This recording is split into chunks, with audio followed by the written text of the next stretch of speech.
Hi అండి, welcome to my channel homely heaven. మీలో first time నా ఛానల్ చూస్తుంటే please like, share and subscribe. నేను ఈరోజు ఒక హెల్తీ రెసిపీ చూపిస్తున్నాను. అది ఇడ్లీ రెసిపీ అండి. నేను ఎటువంటి రైస్ కానీ రవ్వ కానీ వాడకుండా చూపిస్తున్నాను. ఇది మంచి హెల్తీ అండి, మంచి ప్రోటీన్ ఫుడ్. మీరు చిన్న పిల్లల దగ్గర నుంచి పెద్దవాళ్ళ వరకు ఈ రెసిపీ ట్రై చేయొచ్చు. చాలా బాగుంటుంది, ఈజీగా డైజెస్ట్ అయిపోతుందండి. ముందుగా 1 కప్పు మినపప్పుకి 2 కప్పులు పెసరపప్పు, కొద్దిగా మెంతులు వేసి బాగా శుభ్రంగా కడిగేసి ఒక 4 to 5 అవర్స్ నానబెట్టేసుకోవాలి. నానబెట్టేసుకున్న తర్వాత గ్రైండ్ చేసేసి, మనము ఓవర్ నైట్ అయితే ఫర్మెంటేషన్కి పెట్టకూడదండి. మీరు ఈవినింగ్ గ్రైండ్ చేసేసుకొనేసి మీరు పడుకునేటప్పుడు ఫ్రిడ్జ్లో పెట్టేసి పడుకోండి. మరి ఓవర్ నైట్ పెట్టేస్తే కొద్దిగా పులిసిపోతుంది, పెసరపప్పు కదా. ఇదొక్కటి మనము పాటిస్తే చాలా బాగుంటుందండి ఈ రెసిపీ. ఒకసారి ట్రై చేయండి. నేను ఇంకా బయటికి తీసేసి పిండి ఉదయాన్నే దాంట్లోకి మనకి ఎంత కావాలో అది తీసేసి స్టోర్ చేసుకున్నాను.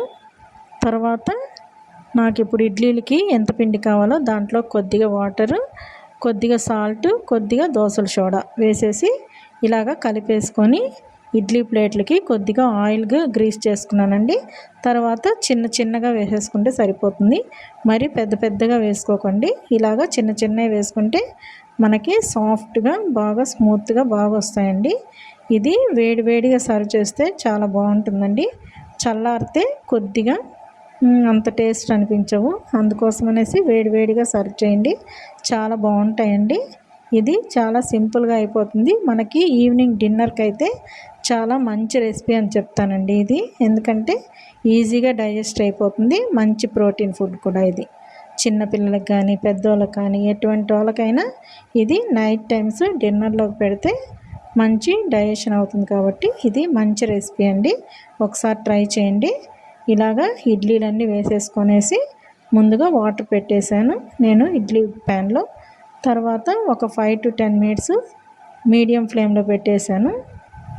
అవి ఉడుకుతూ ఉంటాయండి. తర్వాత మనం ఇక్కడ చట్నీకి రెడీ చేస్తున్నాను. ముందుగా పచ్చిమిరపకాయలు వేపేసుకున్నాను. దీంట్లోకి నేను పల్లీల చట్నీ అయితే ప్రిపేర్ చేస్తున్నానండి. ఇక్కడ పచ్చిమిరపకాయలు వేగిపోయినాయి. తర్వాత వేరుశనగపప్పు కూడా మనము వేపేసుకొనేసి దాంట్లోకి పుట్నాల పప్పు, పచ్చి కొబ్బరి, చింతపండు, జీలకర్ర, కొద్దిగా సాల్ట్ కూడా యాడ్ చేసేసి గ్రైండ్ చేసేసుకోవడం అండి. ఇడ్లీలోకి మనకి చిన్నపిల్లలకు కూడా మనం వేరే చట్నీల కంటే కూడా ఇలాగా వేరుశనగపప్పు చట్నీ అయితే అందరికీ ఇష్టం కదా. అందుకోసం అనేసి ఇలాగా నేను చట్నీ ప్రిపేర్ చేశాను.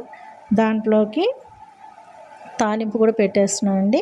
కొద్దిగా ఆయిల్, ఆవాలు, జీలకర్ర, మినపప్పు, పచ్చెనపప్పు, ఎండుమిరపకాయలు, ఇంగువ వేసేసి మనము లాస్ట్లో కరివేపాకు కూడా వేసేసుకొని ఇలాగా తాలింపు వేసేస్తే చట్నీకి చాలా మంచి టేస్ట్ ఇస్తుంది. పిల్లలందరూ తాలింపు వేస్తే ఇష్టపడతారు కదా. అందుకోసం అనేసి ఇలాగా తాలింపు కూడా రెడీ చేసి దీంట్లో అయితే వేసానండి. ఇంకా మనకి ఇడ్లీలు కూడా ఉడికిపోతున్నాయండి. ఇక్కడ లాస్ట్లో ఇడ్లీలు కూడా ఉడికిపోయినాయి, ఇవి కూడా రెడీ అయిపోయినాయండి.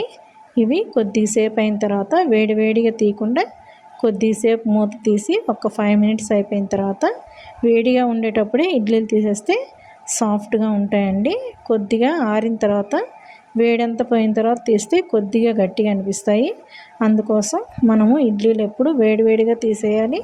వేడిగా సర్వ్ చేసుకుంటేనే చాలా బాగుంటాయండి. ఇక్కడ ఇడ్లీలు కూడా రెడీ అయిపోయినాయి చూడండి, చాలా మంచిగా కుక్ అయిపోయినాయి. లోపల కూడా ఎటువంటి పిండిగా లేకుండా సూపర్ సాఫ్ట్గా కుక్ అయిపోయినాయండి. ఇక్కడ నేను పల్లీల చట్నీతో సర్వ్ చేసేస్తున్నాను. మీకు ఈ వీడియో నచ్చితే please like, share and subscribe. Thanks for watching.